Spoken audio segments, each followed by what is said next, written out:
Bom dia, meu nome é Stephanie e meu grupo vai falar sobre subtipificação molecular de bactérias. O grupo é composto por Ana Luísa Alves Viana, Emerson Alex Oliveira Souza, Isabela Queiroz Takahashi, Jéssica Valadares Torino, Karina Guerratti Pereira, Lucas da Silva Chuamba, Luiz Inésio Moraes Cristino, Otávio Guizar de Souza, Pietra Pavan Picuri da Almeida Reis, Poliana da Silva Rocha, Sávio Fagundes Loretti, Stephanie de Meireles Pinto, que sou eu, Thaísa de Oliveira Santos Lisboa e Thalia Vilarino Ribeiro. Aqui a gente tem um breve sumário dos tópicos que a gente vai abordar durante o trabalho. Vamos começar com uma introdução, em seguida com passos envolvidos na caracterização fenotípica e molecular de um isolamento bacteriano, depois hibridização genômica comparativa, análise de polimorfismo no comprimento de fragmentos de restrição, métodos de subtipificação baseados em PCR, métodos de subtipificação baseados em sequências de DNA e, por último, o sequenciamento completo do genoma bacteriano. Olá, gente, bom dia. Me chamo Luzinésio e hoje eu vou falar um pouquinho sobre história. Irei falar sobre a descoberta do DNA, já que na medicina o sequenciamento do DNA pode ser útil para identificar, diagnosticar e desenvolver tratamento para doenças genéticas, e em pesquisa envolvendo patógeno, o sequenciamento pode levar a tratamento para doenças congênitas, e o DNA é a peça essencial para o desenvolvimento do nosso trabalho. Aqui temos um dos pesquisadores que auxiliaram na decodificação do DNA, auxiliaram na descoberta do DNA, que foram Johann Mietze, Albrecht Kozel, Richard Atman, Phoebus Levene e Walter Jacobs. Pois bem, o DNA como material hereditário. O DNA, do inglês desoxibonucleico acid, foi descoberto em 1869 pelo bioquímico alemão Johann Mietze. Nessa época, Mietze tentava determinar os componentes químicos do núcleo das células e usava como fonte de material para suas análises os glóbulos brancos contidos no pus. Ele usou glóbulos brancos pelo fato deles possuírem núcleos grandes, fáceis de serem isolados do citoplasma e de serem, na época, facilmente obtidos nas ataduras usadas em ferimentos infeccionados. A análise dos núcleos revelou a presença de um composto até então desconhecido, de natureza ácida, rica em fósforo e nitrogênios, desprovido de enxofre e resistente à ação de pepsina, que é uma enzima proteolítica. Mitz chamou esse composto, aparentemente constituído por moléculas muito grandes de nucleína. Mais tarde, ele isolou essa mesma substância da cicatricura da gema do ovo de galinha e de espermatozoide de salmão. Em 1880, Albrecht Kuzel demonstrou que a nucleína continha bases nitrogenadas em sua estrutura, o que explicava o fato dela ser rica em nitrogênio. E 9 anos mais tarde, Richard Atman, um aluno de MIT, obteve nucleína com alto grau de pureza e pôde confirmar sua natureza ácida, dando-lhe o nome de ácido nucleico.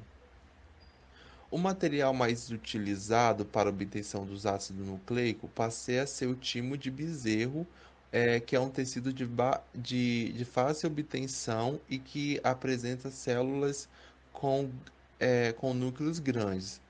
Foi descoberto então que a degradação do ácido nucleico do timo, na época chamou-se de ácido timonucleico, que liberava dois tipos de bases púricas, adenina e guanina, e dois tipos de bases pirimídicas, citosina e timina.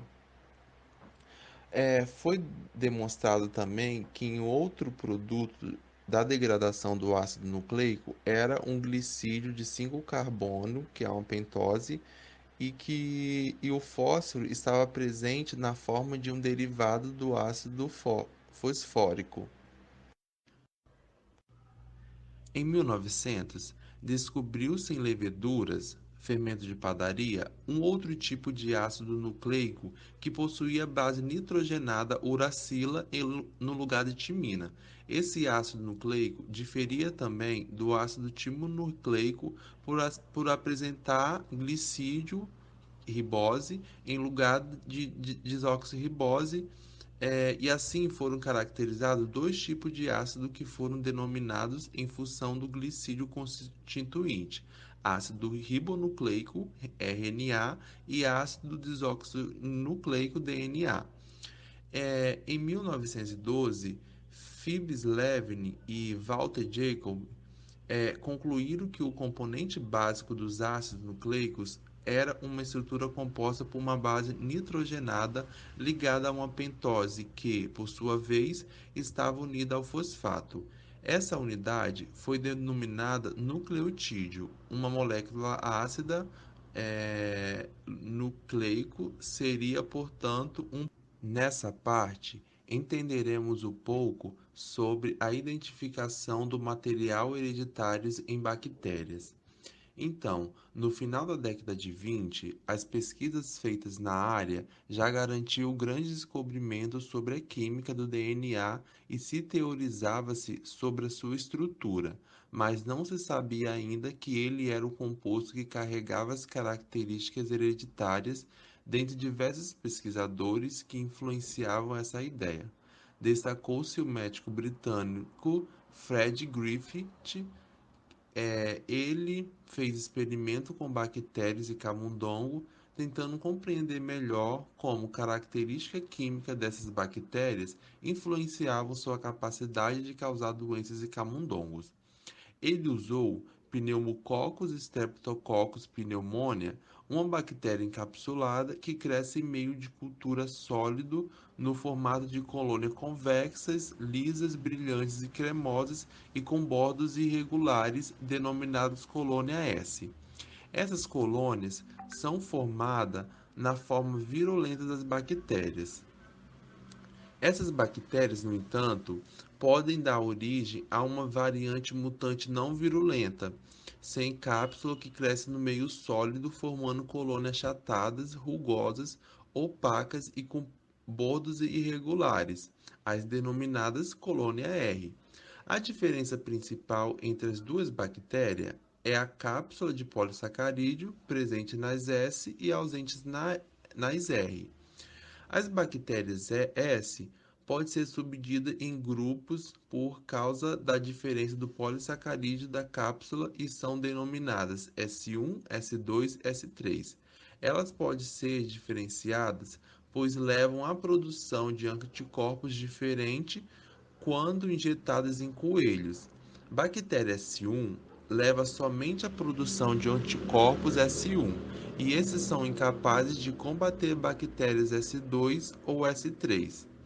As bactérias R não virulenta não possuem cápsula de polissacarídeos, porém, de alguma forma, elas mantêm as características da linhagem de bactéria S, da qual se originam se surgirem de uma bactéria S1, ao sofrerem mutação reversa.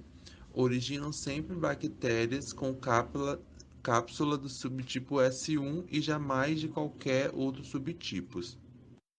Em relação à transformação bacteriana, os experimentos de Griffith começaram com a injeção de bactérias do tipo R não virulentas. Os camundongos não morreram de pneumonia, depois foram injetadas bactérias do tipo S virulentas, porém mortas pelo calor. Os camundongos também não morreram de pneumonia. Porém, quando foi injetado nos camundongos uma mistura de bactérias do tipo R não virulenta e bactéria do tipo S virulenta, mas morta pelo calor, para a surpresa do pesquisador, os camundongos morreram de pneumonia. Identificou-se depois, nesses camundongos mortos, que haviam bactérias do tipo S vivas do mesmo subtipo do tipo S mortas, mas de um subtipo diferente das bactérias R vivas. Eles chegaram à interpretação de que as bactérias R viva não virulenta haviam sido transformadas em bactérias S virulentas por algum tipo de substância chamada princípio transformante, que havia sido liberado pelas bactérias S mortas.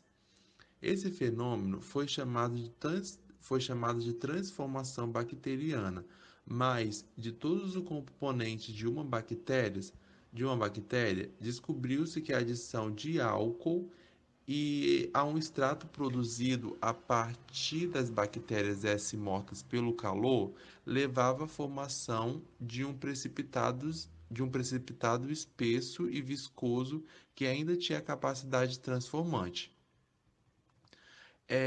Tratamento com amilase, protease ou ribose nuclease não afetava o poder transformante da substância assim purificada.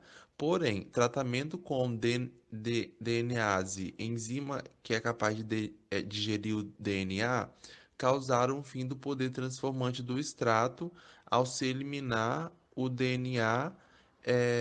A capacidade da transformação acabou logo e o DNA era o princípio transformante. Bom dia, meu nome é Emerson e eu e a Poliana vamos falar sobre os passos envolvidos na caracterização fenotípica e molecular de um isolado bacteriano. O monitoramento de doenças infecciosas causadas por patógenos de importância na medicina veterinária é baseado em dois modos de detecção de casos e surtos, que é por meio de diagnóstico laboratorial e observação clínica. Mas o laboratorial dá o diagnóstico definitivo, por isso é mais indicado e são vários métodos para esse diagnóstico, incluindo métodos microbiológicos convencionais por técnicas de cultivo e imunoensaios para detecção de antígenos associados a um patógeno de interesse, além de técnicas modernas de análise de ácidos nucleicos. Esses métodos laboratoriais devem identificar os organismos relacionados aos surtos e, ao mesmo tempo, excluir os que não estão relacionados. Identificação do fenótipo. Métodos baseados em características fenotípicas são utilizados para identificação bacteriana e seguem os seguintes passos: amostra para isolamento de um patógeno bacteriano, cultivo bacteriológico inicial, subcultivo em um meio seletivo apropriado, cultivo puro, que abrange testes bioquímicos, perfil de suscetibilidade aos antimicrobianos, sorotipificação, fagotipagem e bacterioteca. Amostre para isolamento de um patógeno bacteriano. Quando você quer isolar um patógeno bacteriano, você precisa de amostras. E dentre essas amostras, nós temos como exemplo amostras respiratórias, amostras sanguíneas, urina, fezes, biópsias ou amostras de tecido, lavado gástrico, medula óssea, líquor, líquido pleural, entre outros. Aqui nós temos exemplos de amostras de fezes, amostras de urina e amostras do ouvido de um cachorro. Cultivo bacteriológico inicial.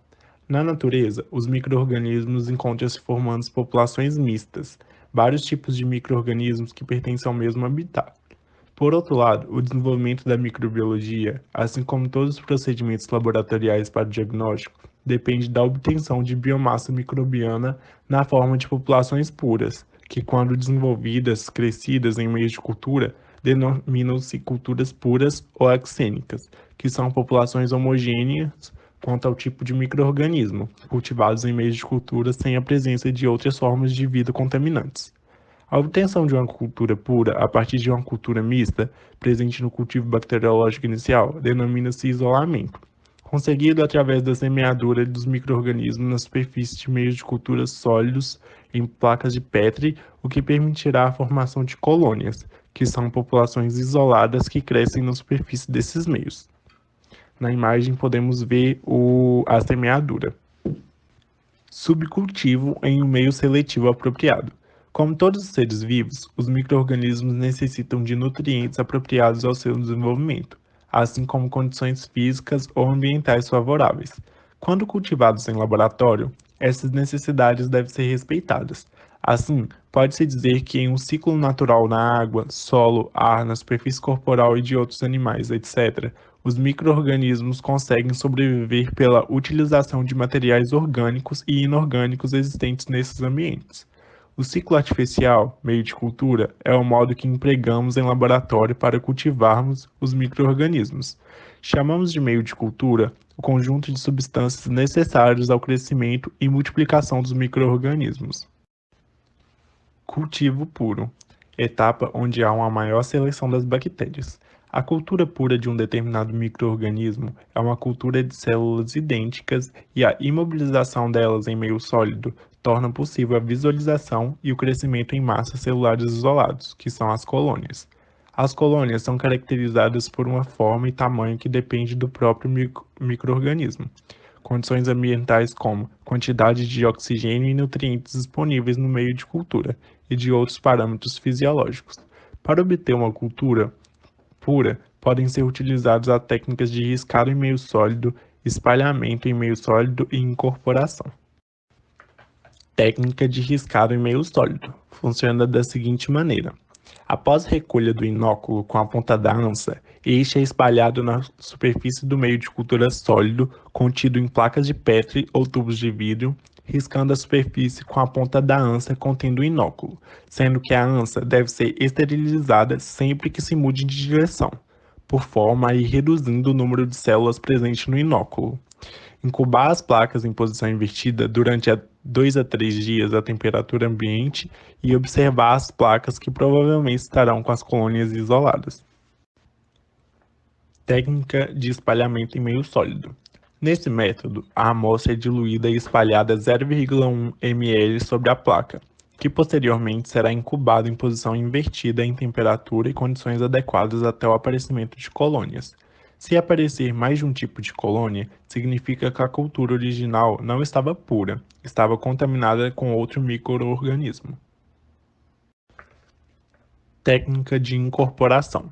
Nesse método, a amostra também é diluída e pipetada sobre a placa, e só depois é adicionado o meio de cultura sólido próprio, no estado liquefeito. A obtenção de colônias é no interior e na superfície do agar. As placas são incubadas em posições invertidas e a temperatura e o tempo dependem do micro-organismo que está sendo avaliado. Testes bioquímicos. As características morfológicas e os testes bioquímicos permitem a identificação presuntiva de um patógeno bacteriano e a identificação definitiva também envolve os testes bioquímicos além dos sorológicos. São diversos testes bioquímicos, como o de açúcares em água peptonada, que tem o indicador de Andrade, usado para a diferenciação de espécies de Streptococcus, o meio TSI Triple Sugar Iron, que tem o indicador vermelho de fenol, utilizado para a identificação presuntiva de espécies de Salmonella. Há uma variedade de açúcares utilizados por espécies bacterianas individuais e o catabolismo desses açúcares ajuda na identificação. Perfil de suscetibilidade aos antimicrobianos. Testes para determinar os antibióticos mais adequados para o tratamento eficaz de uma doença podem ser feitos em micro-organismos isolados de casos clínicos. Contudo, esses testes são realizados in vitro e talvez não demonstrem os vários fatores que podem afetar a atividade antibacteriana em vivo. Os resultados obtidos após o tratamento podem não refletir o modelo de suscetibilidade de um isolado conforme determinado no laboratório. Vários testes de sensibilidade a antibacterianos estão disponíveis, como diluição em caldo, disco de fusão, gradientes em agar e alguns métodos automatizados. O método de disco de fusão de Kirby-Bauer é uma técnica flexível e de baixo custo, usado comumente em laboratórios de diagnóstico. Esse procedimento padronizado é empregado principalmente para testar bactérias aeróbias de crescimento rápido. Disco de papel filtro contendo quantidades apropriadas do agente antibacteriano são colocados em um agar uniformemente semeado com a bactéria a ser testada. O diâmetro de cada zona de inibição é medido em milímetros e os resultados são comparados a tabelas padrão para a interpretação do tamanho da zona. A sensibilidade a uma droga antibacteriana indica que se a droga alcançar níveis terapêuticos nos tecidos afetados, a infecção causada pela bactéria pode responder ao tratamento. Sorotipificação. Muitas bactérias potencialmente patogênicas estão presentes como parte da microbiota normal de um hospedeiro ou são casuais no ambiente, né? Como os animais estão frequentemente expostos a essas bactérias, eles produzem anticorpos contra tais micro-organismos. Anticorpos em uma amostra de soro evidenciam exposição a um gene infeccioso, mas não confirmam necessariamente um papel etiológico para esse agente. Apesar dessas limitações, os testes sorológicos são muito usados para confirmar infecções com patógenos específicos em animais suscetíveis. Fagotipagem. Técnicas empregando fagos líticos podem ser usadas para identificar patógenos de humanos e de animais. Essas técnicas estão baseadas em observações de que fagos específicos infectam e lisam linhagens bacterianas específicas. O modelo de suscetibilidade de um isolado bacteriano testado contra um painel de fagotipagem estabelece seu fagotipo. Alguns fagos que lisam todos os membros de uma espécie bacteriana podem ser usados para identificar micro-organismos a níveis de espécie, mas frequentemente os fagos infectam somente algumas linhagens bacterianas e não podem ser usados para caracterizar micro-organismos em nível de subespécie. A fagotipagem é frequentemente usada em isolados de Staphylococcus aureus, por exemplo. Bacterioteca. Como já dito no trabalho anterior, a bacterioteca são coleções de bactérias para estudos científicos e são utilizadas para identificação desses micro-organismos, que são as bactérias. Os métodos de caracterização fenotípica são utilizados com sucesso, mas muitos não são aplicáveis universalmente, visto que muitos micro-organismos existentes não são cultiváveis em meios de cultura e outras condições laboratoriais já conhecidas, limitando assim a possibilidade deles serem isolados. Além disso, as mutações ou alterações no gene podem modificar o fenótipo da bactéria e, com isso, resultar em uma identificação bacteriana incorreta.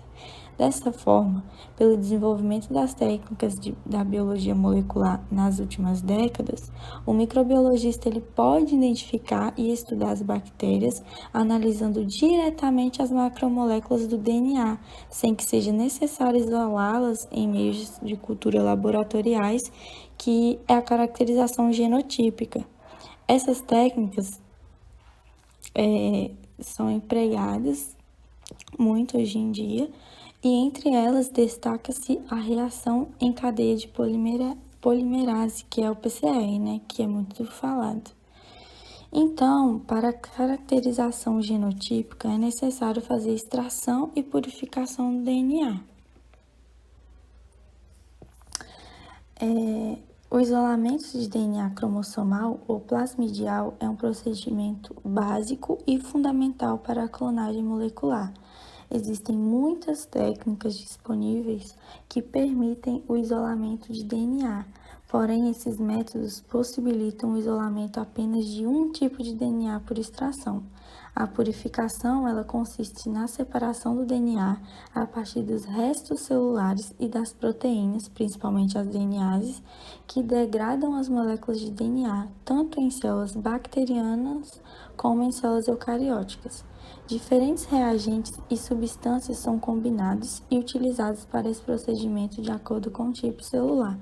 No caso das bactérias gram-negativas, a combinação de detergentes e substâncias alcalinas removem as camadas lipídicas da membrana externa e da parede celular, expondo o DNA para a purificação.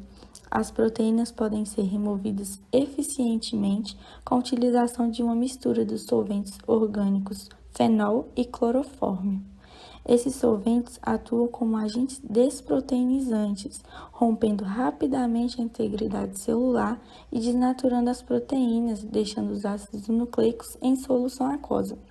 O procedimento de preparação de DNA a partir de uma cultura de células bacterianas pode ser resumido da seguinte maneira: primeiro, as células são cultivadas em meio de cultura, depois recuperadas por centrifugação a partir da cultura e concentradas no menor volume possível.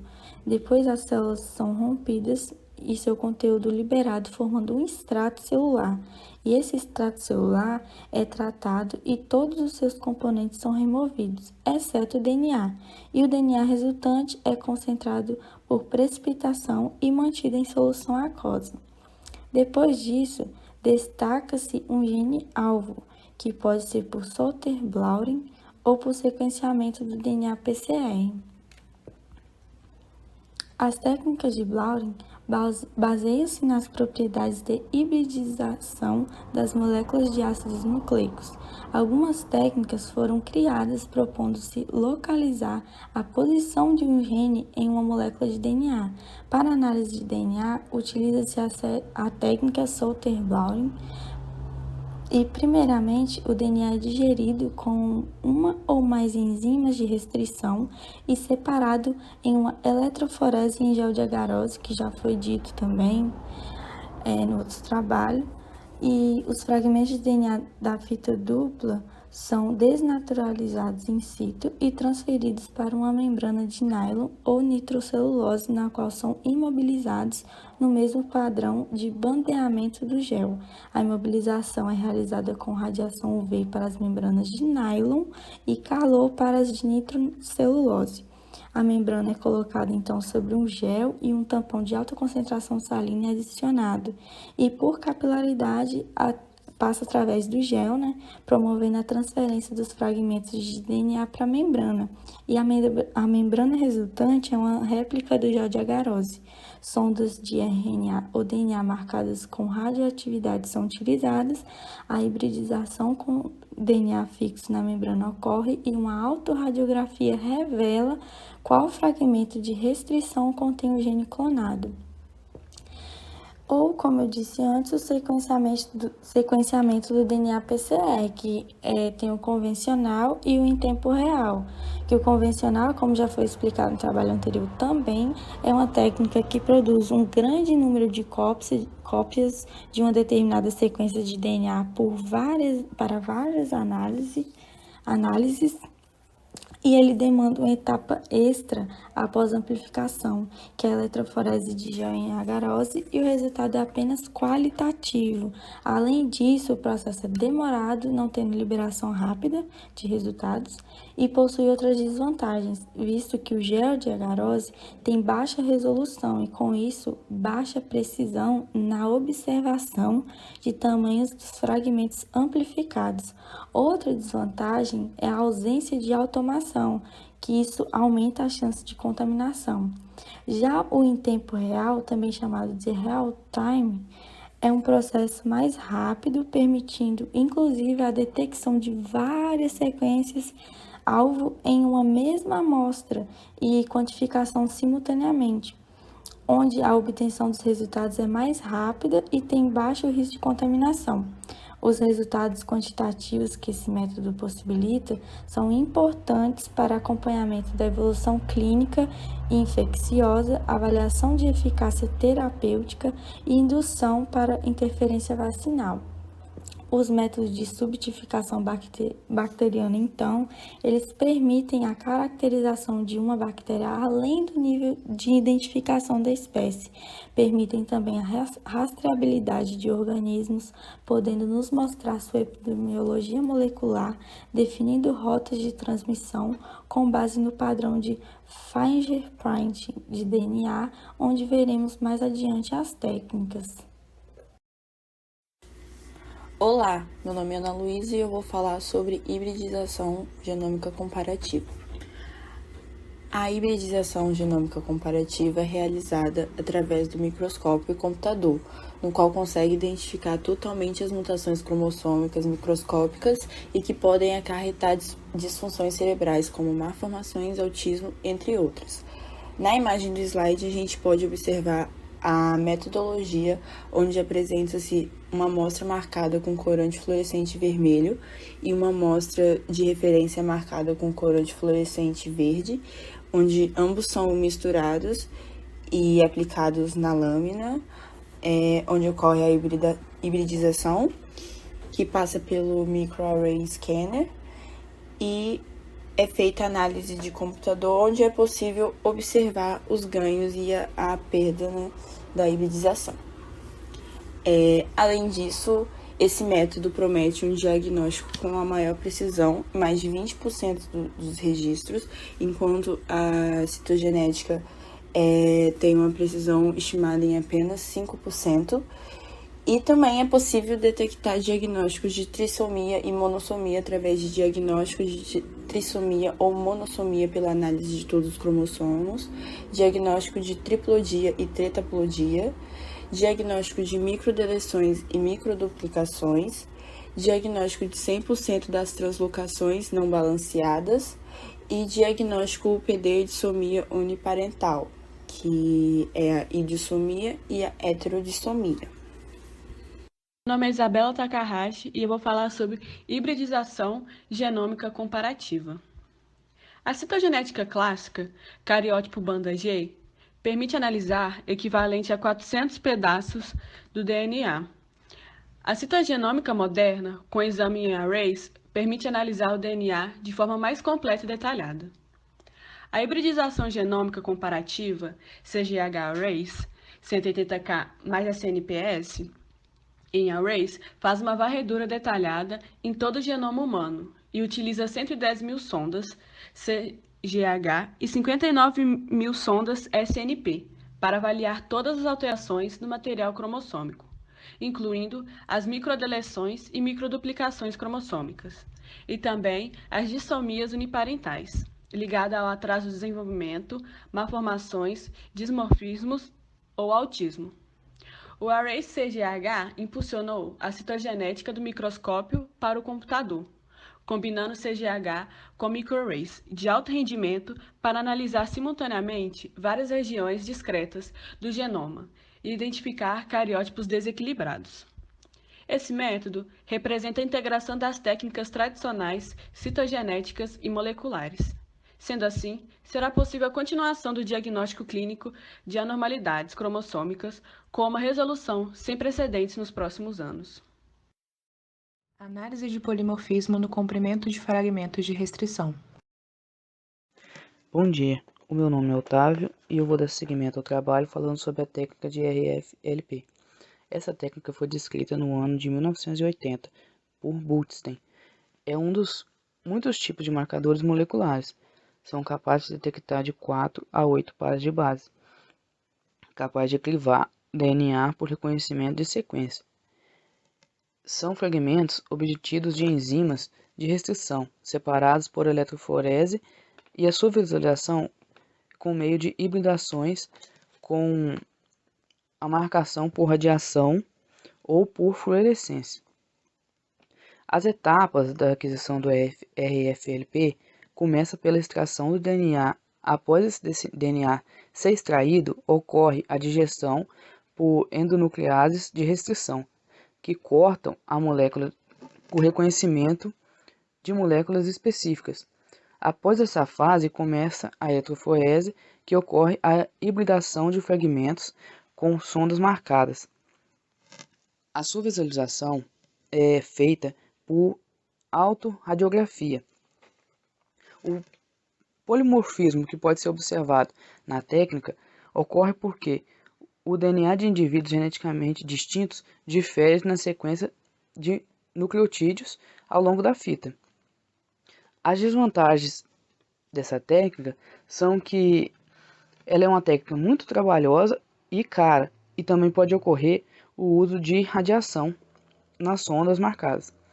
As suas aplicações são principalmente no mapeamento do genoma, também na genotipagem, na ciência forense e nos testes de paternidade e também doenças hereditárias. Bom dia, meu nome é Thaisa e dando continuidade sobre a análise de polimorfismo dos fragmentos de restrição, temos a eletroforese em gel de campo pulsado, conhecido como PFGE, que é uma técnica laboratorial utilizada para produzir uma impressão digital de DNA para um isolado bacteriano, que é um grupo do mesmo tipo de bactérias. Essa técnica de eletroforese separa grandes fragmentos de DNA por meio da reorientação desse DNA em um gel. Nesse caso, usa o gel de agarose, sob a ação de campos elétricos alternados. A separação desses fragmentos se dá pelo uso de endonucleases de restrição, que clivam o cromossomo bacteriano, resultando em uma análise conhecida como macrorestrição.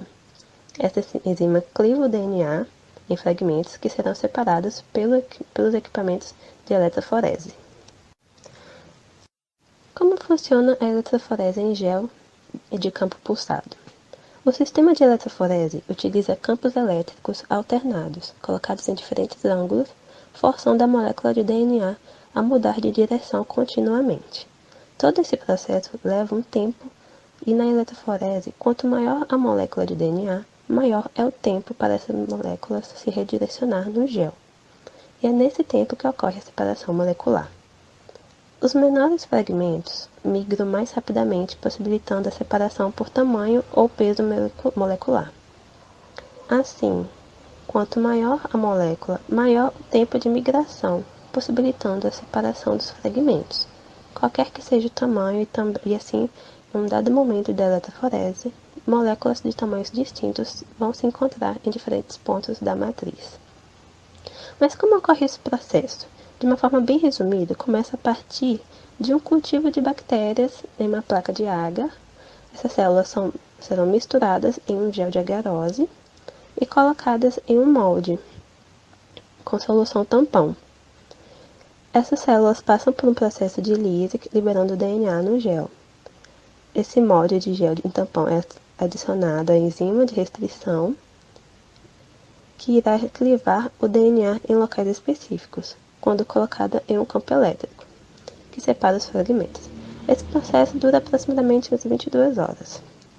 Então, o gel é corado para que o DNA possa ser visto sob a luz ultravioleta, e uma máquina fotográfica digital tira uma fotografia do gel, onde os fragmentos de DNA produzirão uma impressão digital de DNA com um padrão específico e é armazenado para leitura, que pode ser manual ou por programas de computador. A PFGE é diferente da eletroforese convencional de DNA, porque a PFGE pode separar fragmentos muito grandes para gerar uma impressão digital, mudando constantemente a direção do campo elétrico, enquanto que a convencional utiliza de fragmentos menores. Nessa primeira imagem, vemos como ocorre a direção da migração do DNA em um campo pulsado de gel de eletroforese e em um campo convencional. Em ambos é colocado o gel de agarose, que é essa placa cinza do meio, em um meio tampão, e colocado em um aparelho com cargas positivas e negativas. As moléculas de DNA possuem cargas negativas, em valores de pH neutro ou alcalino, e, consequentemente, quando aplicado ou imerso em uma matriz de gel submetido a um campo elétrico, migra em direção ao polo positivo. Então, na primeira imagem, temos o DNA migrando de forma alternada, mudando de direção por um maior período de tempo, enquanto que na convencional a migração é de uma forma única, migração é uma única direção de uma forma direta. Nessa segunda imagem, vemos a análise de padrão em bandas, que é a fotografia tirada no final do processo, conhecida como a impressão digital do DNA. A partir dessa imagem, ela será analisada pelos especialistas. Aqui nessa imagem, vemos de uma forma esquemática todo o processo de eletroforese em gel de campo pulsado de uma forma bem resumida. Aqui temos o cultivo de bactérias em agar, na plaquinha de agar, onde é retirada as células dessa placa e misturada com a agarose derretida e colocada em um molde com uma solução tampão. É adicionada então depois a enzima para a lise das células e assim a liberar o DNA, que ficará livre no gel. Esse gel será levado para o aparelho de campo pulsado, que vai separar os fragmentos pelo seu. Por fim, temos o gel sendo corado e é tirada uma fotografia para análise da impressão digital. Aqui temos algumas vantagens e desvantagens do PFGE. Algumas vantagens são que, por ser uma técnica altamente discriminatória, a PFGE tem sido utilizada para estudos epidemiológicos e na distinção de isolados clínicos das mais variadas espécies bacterianas.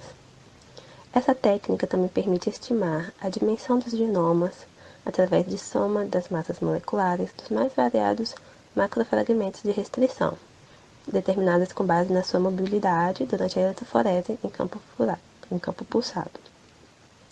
Ela também permite estimar o número de replicações após a sua separação por eletroforese em campo pulsado. E algumas desvantagens é que ela exige experiência na sua aplicação e exige equipamentos específicos para a eletroforese. Ela é bastante dispendiosa, pois o uso de enzimas de restrição tem que ser aplicado em elevadas concentrações. E é bastante demorada, principalmente devido ao tratamento da amostra, já que a extração de DNA das células exige cuidados especiais para que a quebra mecânica do DNA não afete a sua reprodutibilidade. Agora vamos ao vídeo onde vai falar mais detalhadamente todo o processo que ocorre na eletroforese em gel de campo pulsado.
Bom dia, meu nome é Pietra e eu e Karina vamos falar sobre os métodos de subtipificação baseados em PCR. Para começar, precisamos entender o que é PCR. PCR é uma sigla em inglês para transcrição reversa seguida de reação em cadeia de polimerase, ou seja, a PCR é uma técnica análoga à replicação do DNA. A reação em cadeia nos diz que a polimerase, que é uma enzima, irá fazer vários ciclos de replicação. Por ser análogo, a PCR é um processo feito in vitro e ela tem 3 processos. A princípio, temos a desnaturação, que acontece a 96 graus Celsius, que ela aquece fortemente a reação para separar ou desnaturar as fitas de DNA. Isso proporciona um molde de fita simples para a próxima etapa. Em seguida, vem o anelamento, entre 55 e 65 graus Celsius, que resfria a reação para que os primers possam se ligar às suas sequências complementares do DNA, molde de fita simples. E por último, a extensão, em 72 graus Celsius, onde se eleva a temperatura da reação para que ataque polimerase estenda os primers sintetizando novas fitas de DNA. Para ficar mais fácil o entendimento, temos que através da PCR uma sequência de DNA pode ser amplificada milhões ou bilhões de vezes. A PCR é usada em muitos laboratórios de pesquisas e também tem aplicações práticas em ciências forenses, testes genéticos e diagnósticos. Por exemplo, a PCR é utilizada para amplificar genes associados a desordens genéticas a partir do DNA de pacientes ou do DNA fetal nos casos de testes pré-natal. A PCR também pode ser utilizada para testar se há DNA bacteriano ou viral no corpo de um paciente. Se o patógeno estiver presente, pode ser possível amplificar regiões de seu DNA a partir de uma amostra de sangue ou tecido. A partir de agora, falaremos sobre os métodos de subtipificação baseados em PCR. De uma forma geral, esses métodos são simples de serem utilizados e podem ser aplicados a qualquer genoma bacteriano. Um dos primeiros exemplos descritos de subtipificação baseada em PCR é o RAPD, traduzindo para o português, amplificação aleatória de DNA polimórfico, ou PCR de oligonucleotídeos arbitrários. Essa variação foi desenhada para contornar o problema do conhecimento prévio da sequência de DNA que se deseja amplificar, possibilitando a utilização da técnica em organismos onde nenhum conhecimento de sequência de DNA existia, praticamente a maioria esmagadora dos organismos. A modificação baseia-se na utilização de apenas um primer, ou seja, decâmero, na reação de PCR, alterando também as condições específicas de amplificação da reação, além do desenho do próprio primer. Essa variação possibilita que ocorra amplificação ao caso de segmentos de DNA no genoma. A amplificação é função da probabilidade de, após a desnaturação de fita dupla do DNA, existir no genoma uma sequência complementar ao primer em uma das fitas, e a uma distância que possa ser percorrida pela polimerase, uma outra sequência complementar ao primer na fita oposta.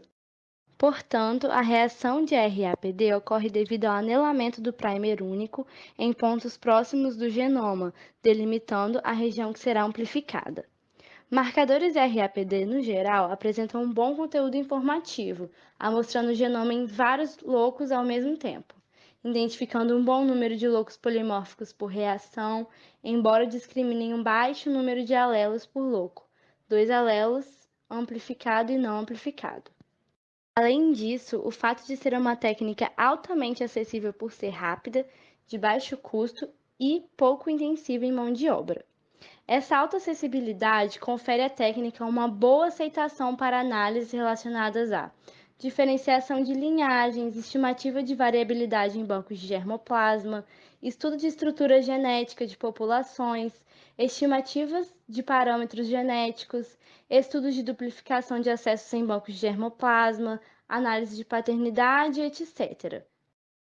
Apesar de ter sido desenvolvida recentemente, já são inúmeros os trabalhos que analisam e estimam diversidade genética de diferentes espécies animais e vegetais utilizando essa técnica.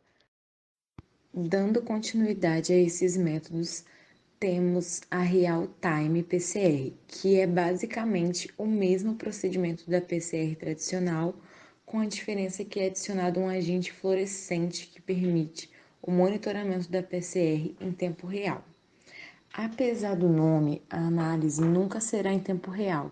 É utilizado apenas a capacidade da geração de dados em tempo real. Nessa técnica, é possível traduzir os dados biológicos em informações digitais, sendo viável quantificar o material que não conseguimos entender ou ler. O responsável por isso é o agente fluorescente. Nós conseguimos captar a fluorescência e transformar a intensidade dessa fluorescência em número. O aumento do nível de fluorescência é proporcional ao aumento do número de cópias do alvo, dispensando o uso da eletroforese. Com isso, fica muito mais rápido o procedimento.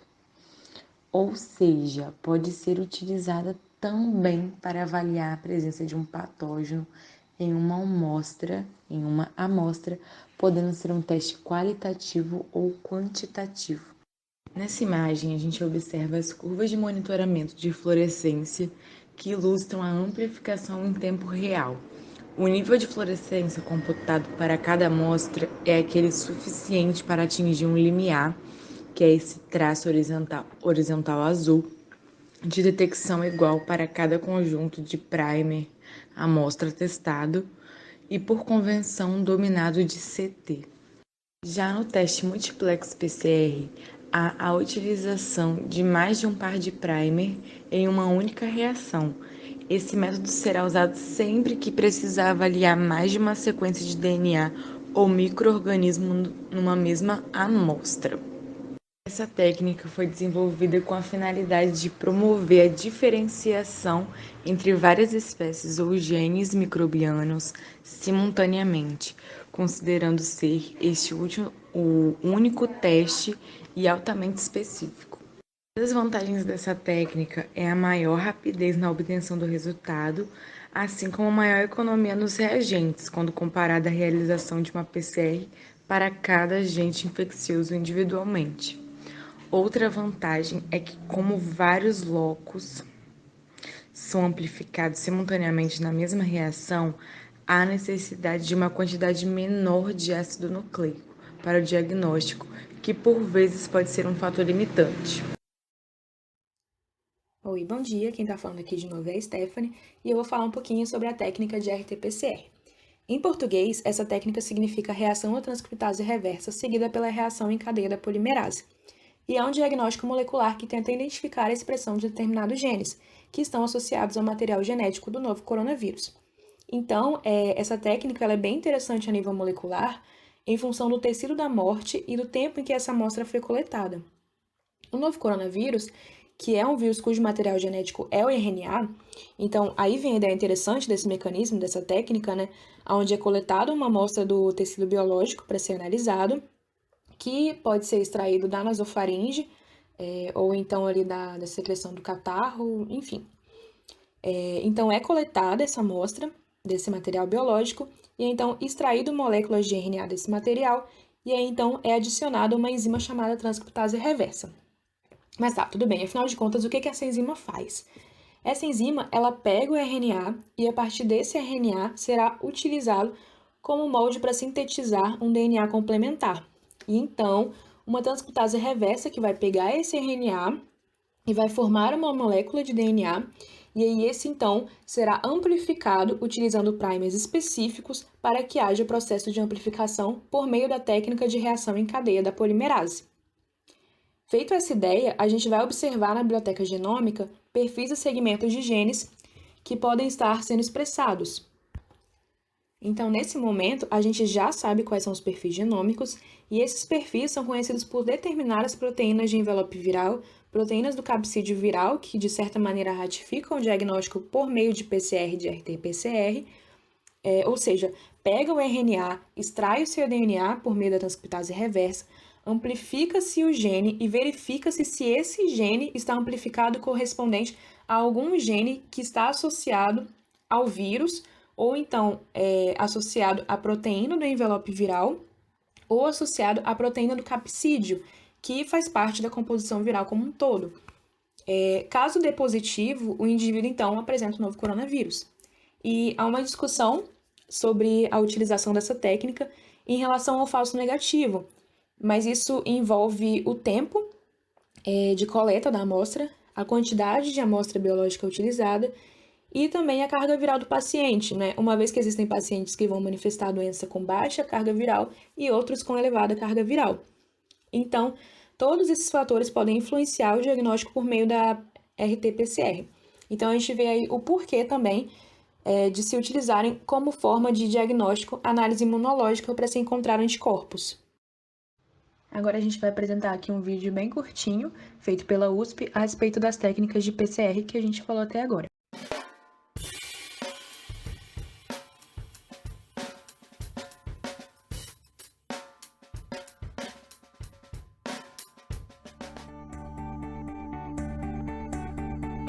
O processo de PCR é realizado a partir do DNA extraído de qualquer material biológico. Retira-se uma alíquota deste material para a realização do processo. Esta alíquota contém todo o material genético do indivíduo. São, então, introduzidos os primers, os DNTPs e a enzima TAC-DNA polimerase. O material é colocado no termociclador, que eleva inicialmente a temperatura a 95 graus, onde ocorre a desnaturação da dupla hélice do DNA.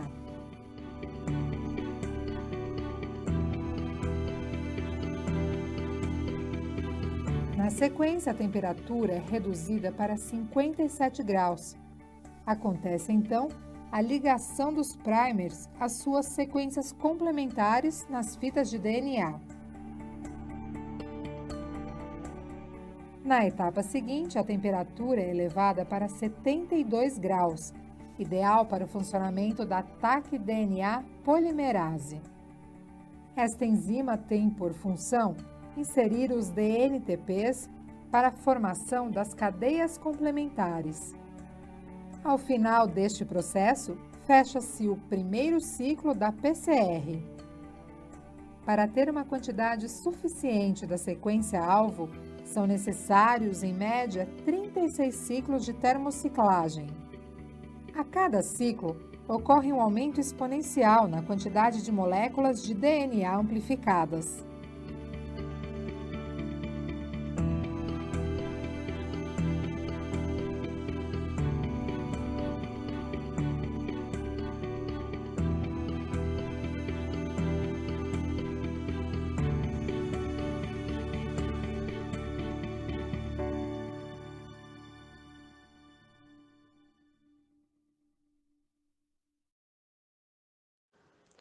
Bom dia, meu nome é Lucas e eu vou estar falando dos métodos de subtipificação baseados em sequência de DNA. O seu conceito, como seu próprio nome já diz, ele vai se basear na sequência de DNA abordando a diferenciação de isolados de uma mesma espécie bacteriana. Esses métodos moleculares de subtipificação atuam sobre um número seletivo de genes e a utilização a partir do DNA genômico purificado. Esse método ele é utilizado para a identificação de bactérias patogênicas, tanto para animais quanto para humanos. A técnica utilizada é a MLST, que no inglês significa Multilocus Sequence Typing, agora traduzindo para o português, significando tipagem de sequência de multilocos, que essa técnica molecular ela visa estudar a diversidade genética de micro-organismos de uma mesma espécie por meio da variação de sequência em múltiplos locos de genes. E isso contribui para o estudo pelo fato de relatar a estrutura populacional, diversidade e evolução de espécies patogênicas e não patogênicas. Ela foi proposta em 1998 por Madden e colaboradores para utilização em Neisseria meningitidis. É um método altamente discriminatório pelo fato do seu sistema de tipagem ser altamente preciso, ou seja, a partir desses genes analisados, conseguir distinguir a espécie específica de cada micro-organismo dentro de seu gênero e possíveis mutações dentro de cada espécie. E essa discriminação sendo determinada pelo número e função dos genes analisados e o tamanho e região do loco que foram selecionados na análise. Esse procedimento usado para caracterizar isolados em espécies bacterianas, usando sequências de fragmentos internos de genes Rosenkeeping, ou genes constitutivos, sendo utilizados 7 deles normalmente.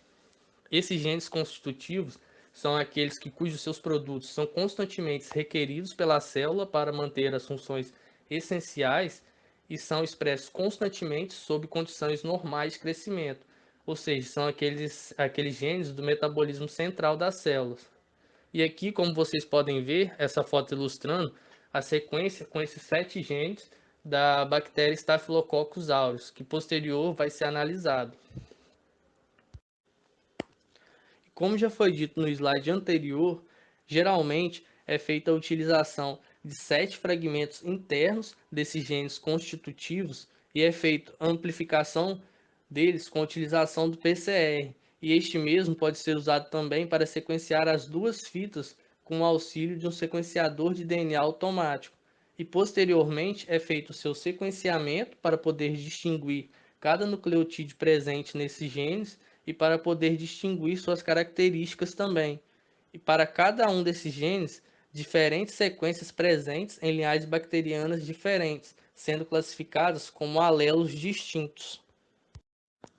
E assim, tendo para cada isolado o conjunto dos seus alelos de cada um desses 7 locos, definindo o seu perfil alélico, ou o seu tipo de sequência, também conhecido como sequence typing, ou abreviado ST, posteriormente caracterizado pela série dos 7 integrantes de alelos desses genes Rosenkeeping escolhidos. E assim é comparado se já apresenta essa sequência ou se ela é exclusiva ou ela é nova. E se ela for nova, se dá um número aleatório para ela, um exemplo, ST395, e apresentando suas características, como já foi dito, de acordo com seu perfil alélico. Como pode ser visto, sequências diferentes são alelos diferentes, mesmo que se diferem em um único nucleotídeo ou mais. Isso explica o fato dela ser altamente discriminatória, pelo fato dela poder já estar apresentando uma evolução ou mutação a partir da mudança de um único nucleotídeo, já expressando essa mudança a curto prazo e podendo apresentar mais de acordo com o tempo passa. Os seus dados gerados são facilmente compartilhados entre os laboratórios através de sítios na internet, servindo como uns verdadeiros bancos de dados. Eles servindo para permitir que os pesquisadores de todo o mundo tenham acesso e comparem os perfis de seus isolados aos de outros contidos nesses bancos de dados. E aqui nesse slide tem a presença dessa imagem que ela retrata todos os processos já ditos anteriormente dessa técnica. Começando da esquerda para a direita, observa-se esse isolado bacteriano que a partir dele é feita a retirada desses 7 fragmentos de genes constitutivos e feita a sua amplificação com a utilização do PCR. E posteriormente ser realizado o sequenciamento para determinar a sua sequência de nucleotídeos e assim tornando uma sequência única de alelos para cada fragmento analisado e depois dado um número para cada uma dessas sequências e com esse número é observado todos os 7 números e assim determinando o seu perfil alélico ou a sua ST. Como nesse exemplo é observado a ST384. Depois ela é comparada no banco de dados se já é existente para esse isolado ou é uma nova sequência. No caso, se for uma nova sequência, é dado um número aleatório e disponibilizado no banco de dados para posterior comparações para esse isolado. Bom dia, meu nome é Sávio Fagundes. Eu vou continuar falando dos métodos de subtipificação baseado em sequência de DNA. As grandes vantagens dessa técnica é que os fragmentos de gene podem ser amplificados diretamente da amostra biológica. Isso faz com que evita o cultivo de patógenos. Ela também é considerada uma técnica de método fácil de fácil padronização e os protocolos são detalhados em sites. E até hoje já foram inseridos mais de 100 bancos de dados de diferentes micro-organismos na plataforma pubmlst.org, nas quais muitos desses micro-organismos são patógenos para seres humanos.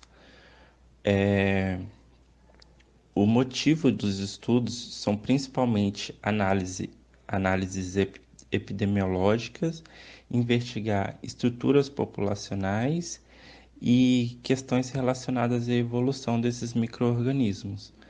Os dados armazenados tem uma série de estruturas de populações. Por exemplo, são os bacilos sérios que, através de estudos, descobriram que eles se originaram de outras espécies de bacilos. A história da evolução de patógenos humanos está esclarecido com os dados de MLST. Um exemplo é o patógeno Vibrio vulnificus, em que um estado mostrou que seu surto da doença causado por um micro-organismo em Israel foi causado por uma nova variante que provavelmente surgiu com a hibridização de 2 variantes aquáticos extintos. Outro estudo com MLST foi feito por Bolt. Ele analisou então 150 isolados provenientes de 18 países, e os resultados mostraram que o esquema de MLST foi aplicado com sucesso e foi capaz de identificar cepas isoladas a um surto na antiga União Soviética e uma possível epidemia no Haiti e na República Dominicana também. Também foram identificadas novas subespécies de Corynebacterium, que foi identificada isolados e obtidos a partir de gatos domésticos. E por último, eu quis mostrar uma tabela na qual existem alguns micro-organismos que já possuem o banco de dados. Na primeira coluna eu tenho o nome da espécie do micro-organismo. À direita, eu vou ter o link que dá acesso aos bancos de dados do respectivo micro-organismo. Depois tem o número do isolado desse micro-organismo e o número de ST, que é o número do perfil alélico que já foi explicado. E esses dados, eles são disponíveis no mundo todo de forma gratuita para que os pesquisadores possam ter acesso e possam realizar pesquisa através desse banco de dados. Olá, turma, bom dia. Meu nome é Jéssica e eu vou apresentar para vocês o sequenciamento completo do genoma bacteriano. Realizar o sequenciamento do DNA é uma tecnologia possível desde o século passado. Porém, essa técnica ela possui um alto custo, grande complexidade na sua realização e também, muitas vezes, o uso de reagentes tóxicos e até mesmo radioativos. E isso faz com que essa técnica tenha o seu uso pouco difundido. O sequenciamento ele é uma técnica que envolve uma série de etapas. E essas etapas é que possibilitam o estudo tanto estrutural quanto funcional de um genoma completo ou até mesmo partes desse genoma. E isso é de extrema importância para o entendimento de como se prevenir e tratar doenças de origem bacterianas, por exemplo. Em decorrência desse entendimento, foi possível a descoberta de que genes virulentos com curtas sequências de até 4 bases que se repetem estão presentes na molécula de DNA de uma bactéria. E esses genes, quando eles vão se replicar, ocorre um erro na replicação deles. E aí, isso causa uma variação na síntese proteica que essa fita de DNA vai causar.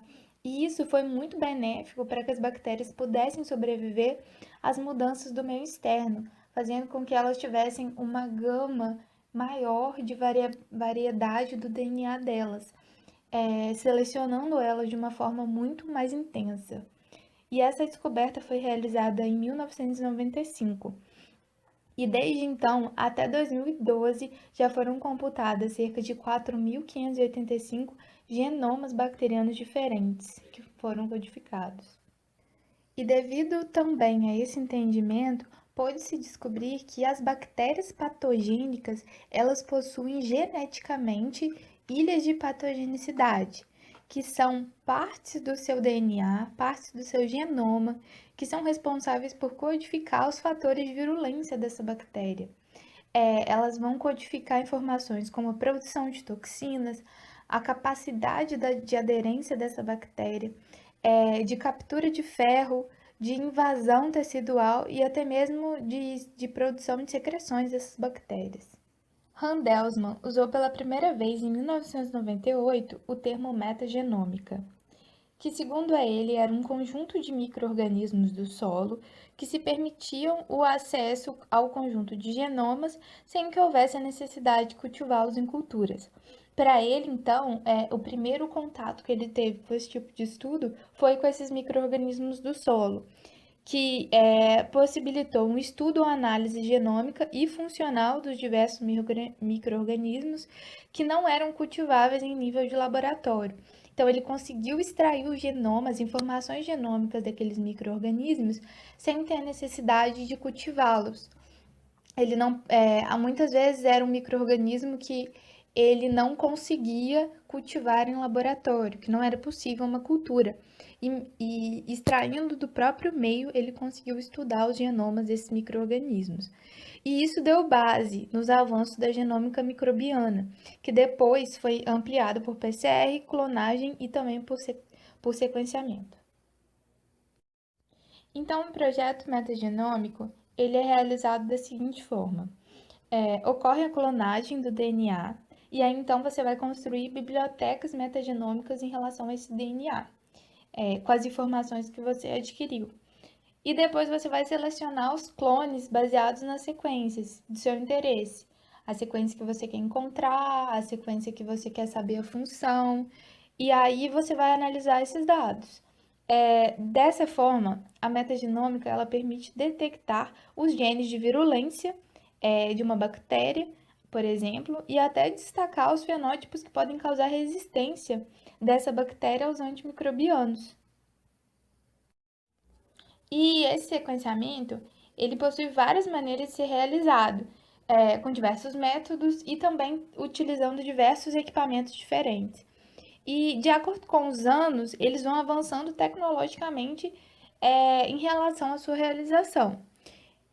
Historicamente falando, na década de 70, foram criados os primeiros métodos de sequenciamento, que eles eram realizados por determinação de cadeia, conhecido como método de Sanger, que ele era realizado para se obter leituras do DNA.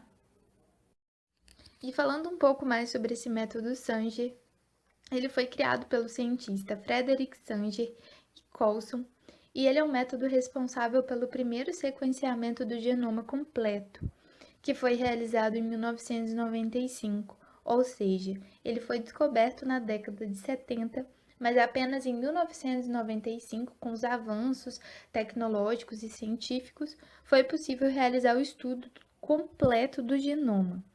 E foi da bactéria a Haemophilus influenza, que é responsável por doenças invasivas como a meningite e a pneumonia. Mas mesmo com todos os avanços, só era possível a leitura de cadeias muito curtas, de 100 a 1000 pares de bases por leitura. Após alguns anos da criação do método anterior, foi criado o método químico de degradação de bases, pelo cientista Maxam e Gilbert. Porém, esses métodos possuíam um longo tempo de execução e também custos muito altos, o que impossibilitava o sequenciamento de grandes genomas. E finalmente, no ano de 2005, foi possível a criação das plataformas de sequenciamento da próxima geração, que é um sistema tecnológico que possibilitou a cobertura do genoma mais abrangente. Nele, é possível realizar a leitura do DNA mais acurada e mais rápida, fazendo uma redução significativa dos custos, tornando o procedimento muito mais barato e, dessa forma, aumentando o número de projetos de sequenciamento de genomas completos, principalmente dos seres procariontes. Então, de acordo com Lohmann, a utilização das plataformas NGS, que são as plataformas de sequenciamento da próxima geração, para o sequenciamento de genomas completos, vem auxiliando também a microbiologia a compreender os surtos epidêmicos que ocorrem e também na criação de vacinas e fármacos contra os micro-organismos causadores desses surtos. Também vem sendo o método mais utilizado para o estudo de bactérias, que é o foco do nosso trabalho. Oi, eu sou a Thalia e eu vou falar um pouco sobre o sequenciamento completo do genoma bacteriano. O sequenciamento de uma molécula de DNA é dividido em duas etapas. A primeira etapa visa fragmentar a molécula e sequenciar individualmente cada um dos fragmentos. E a etapa seguinte irá determinar a ordem dos fragmentos e será então deduzida a sequência de base completa da molécula. A parte mais importante dessa etapa está no primeiro passo, onde são determinadas as estratégias de sequenciamento. Uma estratégia de sequenciamento define como deve ser dividido e subdividido o alvo, até que se consiga fragmentos de comprimento que possam ser sequenciados diretamente. O objetivo aqui é criar uma hierarquia baseada no comprimento dos fragmentos, onde comece com fragmentos longos e termine com fragmentos curtos. No processo de fragmentação, ao quebrar um fragmento de DNA, a ordem desses fragmentos é perdida e não é possível localizar os fragmentos do DNA original mais.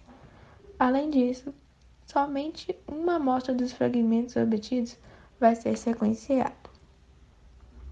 Nessa imagem, a gente tem um exemplo desse processo envolvendo a fragmentação e subfragmentação, onde inicialmente é um tamanho maior, essa molécula é fragmentada, né? E depois subfragmentada, gerando então tamanhos menores para ser finalmente sequenciado. Nessa outra imagem, a gente tem um diagrama que ilustra as etapas existentes nesse processo. Os principais aqui a gente pode ver que engloba a fragmentação, as etapas da clonagem, chegando até a etapa de leitura e, por fim, a sequência. Voltando no assunto estratégias de sequenciamento, existem vários tipos de estratégias, mas as comumente utilizadas são o sequenciamento shotgun, o sequenciamento por cosmídias e sequenciamento baseado em pontas. Eu vou falar um pouquinho mais sobre cada uma delas. O sequenciamento shotgun foi uma das tecnologias precursoras responsável por possibilitar o sequenciamento do genoma completo. E apesar de utilizar o mesmo método de Sanger para obter leituras, essa estratégia atua dividindo o DNA aleatoriamente em vários segmentos menores em tamanho, geralmente entre 1 e 5 KB, e em seguida ele é remontado. Como esse processo de quebra é aleatório, há a probabilidade de haver a sobreposição entre os diferentes clones. Logo, todo o segmento do DNA original se encontra em algum desses fragmentos. Depois, quando é sequenciado os fragmentos individualmente e analisado também as sobreposições entre eles, pode-se deduzir a sequência completa da molécula original de DNA. Nessa imagem, a gente pode ver um exemplo desse processo. Está mostrando aqui dois tipos de sequenciamento shotgun, onde há é o sequenciamento shotgun do genoma completo, mostra o processo da divisão aleatória dos fragmentos em tamanhos pequenos para ser remontado em seguida. E no sequenciamento shotgun hierárquico, logo abaixo na imagem B, o genoma primeiro vai ser dividido em segmentos maiores, depois eles vão ser ordenados e esses segmentos vão ser deduzidos para ser depois fragmentados em um tamanho apropriado para ser sequenciados. Já no sequenciamento por cosmídeos, são escolhidos fragmentos com comprimento estimado de 40 kB inseridos em vetores de cosmídeos. A escolha dos insertos a serem sequenciados é baseada em dados obtidos pela construção de mapas de DNA. Isso vai ser abordado mais para frente. E cada fragmento escolhido deve ser, então, sequenciado individualmente, ou seja, vão ser subcolonados. Isso vai levar à fragmentação de pequenos fragmentos inseridos em vetores de plasmídeos. Constituído, então, a sequência de cada fragmento inserido em cosmídeos, é possível, então, reconstruir a sequência completa do DNA original de forma análoga ao sequenciamento shotgun. Já o sequenciamento baseado em pontas é uma estratégia considerada complementar às outras estratégias e pode ser combinadas entre si. Em geral, ela visa sequenciar apenas as extremidades dos segmentos incertos, sendo esses maiores que 1 kB, e geralmente é combinado com o sequenciamento shotgun, o que leva a algumas vantagens, como por exemplo o aumento da amostragem de clones para ser submetidos ao sequenciamento. Fragmentos considerados pequenos, que possuem cerca de 700 pares de bases, podem ter as suas ordens dentro do genoma sequenciados apenas comparando uma com as outras. E para os fragmentos maiores, essa comparação de sobreposição não é possível, sendo necessário o uso de mapas de DNA, esses que podem formar a posição de um marcador presente na molécula. Os marcadores são sequências únicas, curtas e conhecidas que, quando sobrepostos marcadores de um fragmento sobre o outro, é possível identificar se eles se sobrepõem ou não e colocá-los em ordem. Os tipos de mapas de DNA são mapas de restrição, esses compostos por enzimas de restrição que indicam a presença de sítios de restrição na molécula de DNA, e os mapas de hibridização. Eles partem da análise de ligação entre o DNA rotulado e a molécula de DNA analisada. As etapas de montagem e anotação. O processo de montagem sucede o sequenciamento do genoma, onde os fragmentos analisados são reunidos em uma sequência completa como a molécula original ou em grandes fragmentos individuais. A partir daí, é necessário diversas remontagens até que se obtenha o resultado final, que, de acordo com as montagens, os fragmentos podem ser retirados ou adicionados. A fase de anotação se baseia em 2 passos. O primeiro vai ser a identificação dos genes, que pode ser feito com tecnologias computacionais que reconhecem a sequência gênica. E, em segundo, é necessário a ação humana, em que vai precisar dos conhecimentos para saber a função bioquímica de cada sequência gênica. Bom, então esse foi o nosso trabalho a respeito da subtipificação molecular de bactérias. Espero que vocês tenham gostado. Aqui estão as referências que a gente utilizou. E é isso, muito obrigada pela atenção. Tenham todos um bom dia.